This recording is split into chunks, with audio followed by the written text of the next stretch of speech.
Assalamualaikum warahmatullahi wabarakatuh. Kami dari kelompok 2 yang beranggotakan Binti Nur Azizah, Maria Ulfa, dan Lailatul Mu'arrafah akan menyampaikan materi tentang tujuan, isi, aktivitas belajar, dan evaluasi perkembangan kurikulum pendidikan agama Islam di madrasah atau sekolah masa pasca reformasi. Di sini saya akan menjelaskan tentang kurikulum berbasis kompetensi. Kurikulum berbasis kompetensi atau KBK dimaknai sebagai kurikulum yang dikembangkan untuk mencapai kompetensi yang diinginkan.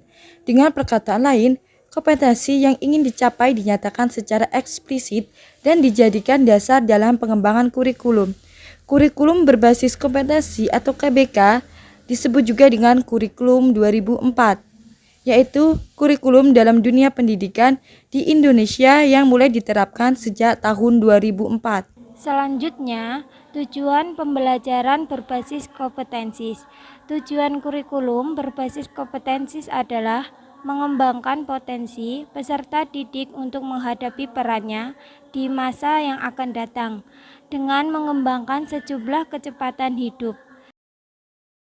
Kurikulum berbasis kompetensi atau KBK memuat sejumlah kompetensi yang harus dicapai siswa dan kompetensi tersebut sebagai standar minimal atau kemampuan dasar. Indikator inilah yang dijadikan acuan kompetensi yang diharapkan. Proses pencapaian bergantung pada kemampuan dan kecepatan yang berbeda pada setiap siswa. Aktivitas belajar dalam kurikulum berbasis kompetensi atau KBK memiliki ciri-ciri menekankan pada ketercapaian kompetensi siswa, baik secara individual maupun klasikal, berorientasi pada hasil belajar dan keberagaman. Penyampaian dalam pembelajaran menggunakan pendekatan dan metode yang bervariasi. Selanjutnya adalah penilaian atau evaluasi kurikulum berbasis kompetensi atau KBK. Penilaian dalam KBK adalah penilaian berbasis kelas, yaitu pelaksanaan penilaian dilaksanakan secara terpadu antara penilaian hasil dan proses pembelajaran.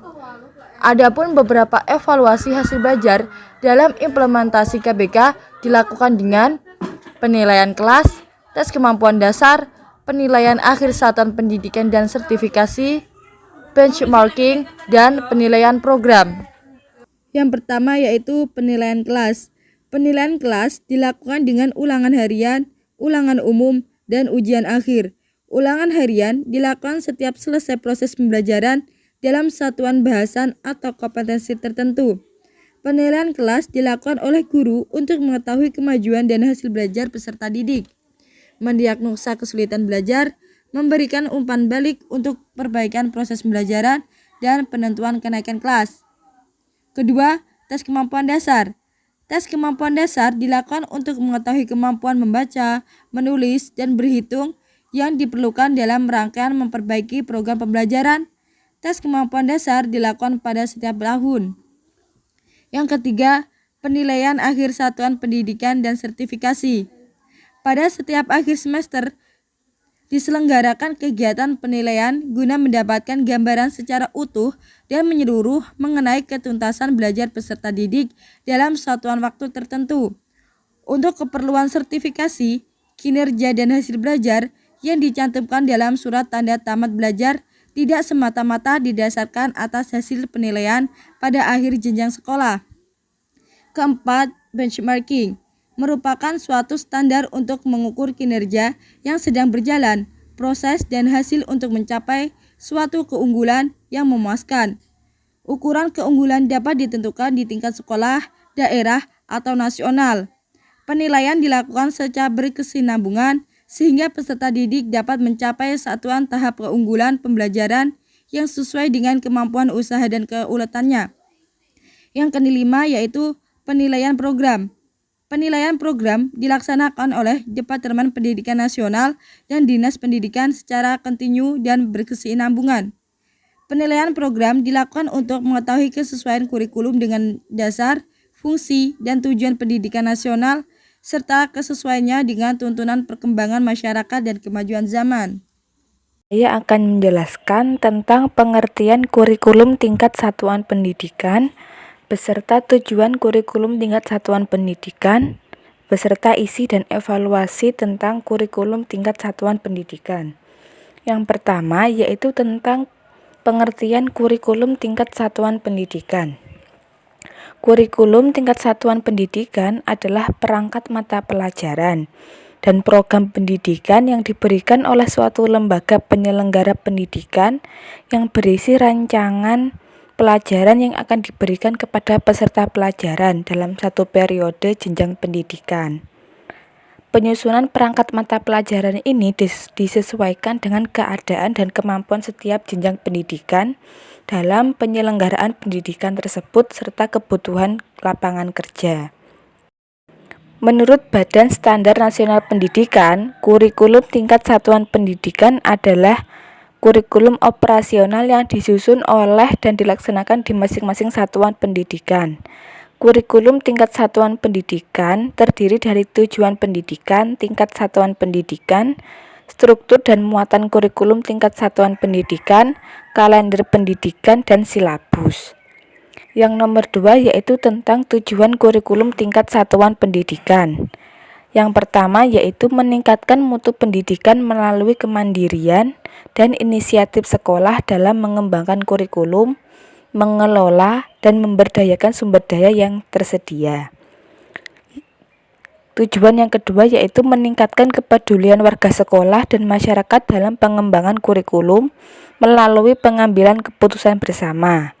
Sedangkan tujuan yang nomor 3 yaitu meningkatkan kompetisi yang sehat antar satuan pendidikan tentang kausalitas pendidikan yang akan dicapai. Isi kurikulum tingkat satuan pendidikan. Standar isi mencakup lingkup materi dan tingkat kompetensi untuk mencapai lulusan pada jenjang dan jenis pendidikan tertentu. Di antaranya kerangka dasar dan struktur kurikulum, standar kompetensi dan kompetensi dasar. Evaluasi tentang kurikulum tingkat satuan pendidikan. Evaluasi kurikulum merupakan penilaian suatu kurikulum sebagai program pendidikan untuk menentukan efisiensi, efektivitas, relevansi, dan produktivitas program dalam mencapai tujuan pendidikan. Sedangkan evaluasi pendidikan agama adalah suatu kegiatan untuk menentukan taraf kemajuan suatu pekerjaan di dalam pendidikan agama. Pelaksanaan evaluasi kurikulum berpijak dari beberapa asumsi yang direncanakan, yaitu 1.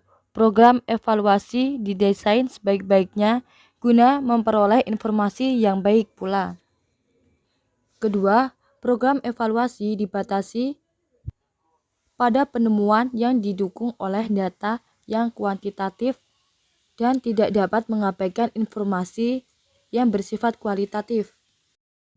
Baiklah, saya Binti Nur Aziza akan melanjutkan materi tentang komponen-komponen pada mata pelajaran Pendidikan Agama Islam Kurikulum 2013. Komponen-komponen tersebut diuraikan dalam 4 hal. Yang pertama, tujuan, yang kedua, isi, yang ketiga, aktivitas belajar, dan yang keempat, evaluasi. Komponen yang pertama adalah komponen tujuan.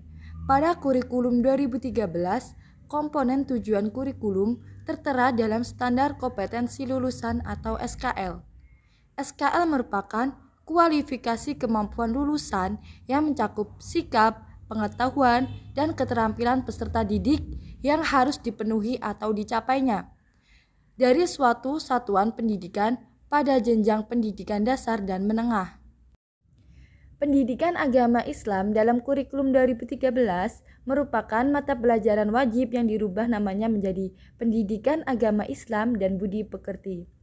Salah satu tujuan dari pelajaran Pendidikan Agama Islam dan Budi Pekerti adalah mewujudkan peserta didik yang taat beragama, berakhlak mulia, berpengetahuan luas, rajin beribadah, cerdas, produktif, jujur, adil, santun, disiplin, toleran, dan mengembangkan budaya Islami dalam komunitas sekolah.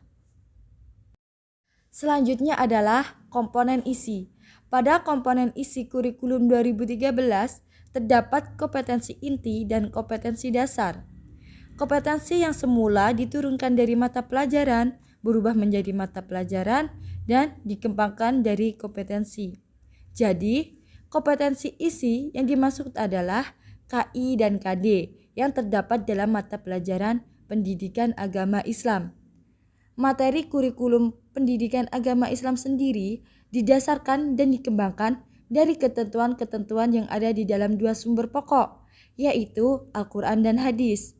Di samping itu, materi pendidikan agama Islam juga bisa diambil dari hasil istinbat dan ijtihad para ulama, sehingga ajaran-ajaran pokok yang bersifat umum dapat lebih mendetail. Komponen yang selanjutnya adalah proses atau aktivitas belajar yang terdiri dari dua kegiatan, yaitu perencanaan dan pelaksanaan. Perencanaan adalah pembuatan rencana untuk pelaksanaan pembelajaran yang biasa disebut dengan RPP dalam mata pelajaran pendidikan agama Islam, dan pelaksanaan merupakan implementasi dari RPP yang meliputi satu pendahuluan, seperti menyiapkan fisik, psikis peserta didik, motivasi, review materi sebelumnya, mengkaitkan materi sebelumnya dengan materi yang akan dipelajari, menyampaikan tujuan pembelajaran, dan menyampaikan cakupan materi. Yang kedua yaitu kegiatan inti. Kegiatan yang menggunakan model, metode, media pembelajaran, dan sumber belajar yang sesuai dengan karakteristik peserta didik dan materi pelajaran PAI. Dan yang ketiga yaitu penutup, seperti refleksi, umpan balik, tindak lanjut, dan memberikan informasi tentang mata pelajaran pendidikan agama Islam untuk pertemuan berikutnya. Komponen yang terakhir yaitu penilaian atau evaluasi. Dalam kurikulum 2013, penilaian bukan hanya terhadap hasil akhir pembelajaran, namun dalam kurikulum 2013, proses pembelajaran juga termasuk hal yang harus dinilai. Evaluasi proses pembelajaran dilakukan saat proses pembelajaran berlangsung dengan cara pengamatan, angket, rekaman, catatan, dan refleksi. Sedangkan evaluasi hasil pembelajaran dilakukan saat proses pembelajaran dan di akhir satuan pembelajaran, bisa dengan cara tes lisan ataupun tes tertulis.